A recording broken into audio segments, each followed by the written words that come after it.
Okay, sa lahat ng mga kursonada, yun pong nagtatanong paano gamitin yung flasher ng Subvendo, no?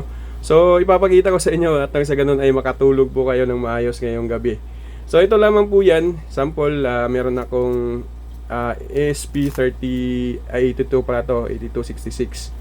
So, ayan, marami kasing paglagyan dyan. Pwede mo lagyan yan ng ano, may nakasulat naman dito. Medyo maliit, hindi ko masyadong mabasa kasi may problema tayo sa mata.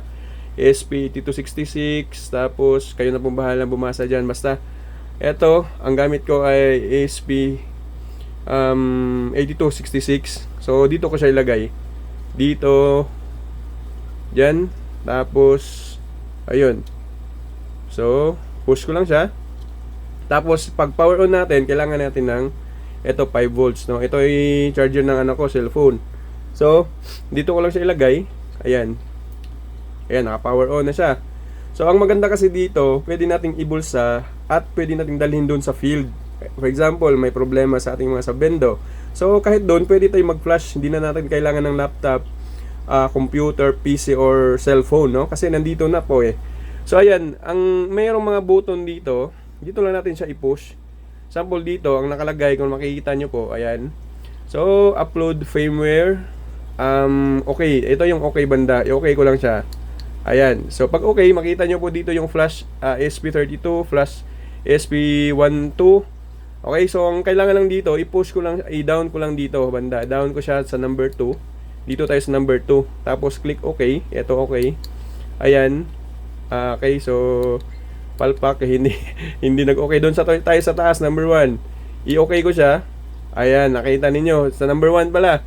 So, nakita po ninyo, pag i-down ho natin yung button, push button natin, makita nyo dyan yung mga software na pwede. OneFi, KitFi, Kitify, ano pati daw nakalagay na pwede. Ayan, LPB, Marvin If, di ko alam yan, Pisofy, Wi-Fi 5. Ayan, so yun. So, balik ako sa sa taas, pinakataas. Balik ko lang siya, up, itong yung up button. Ayan, OneFi, Easy Wi-Fi, Pisof, no? Hindi Pisot, Pisof. Ito pinakataas, Wi-Fi 5, ESP8266. Ito yung gagamitin ko. Yan yung latest version ng Subvendo. So, dyan na yung arrow niya. Ang kailangan ko lang, i-click ko lang yung okay. Tingnan nyo, ayan. So, nakalagay dyan, error. So, ibig sabihin, mali. So, magbabak muna ako ha. Okay, so click ko yung okay. So, error. Mali yung natin na pasukan natin, i-back ko lang siya.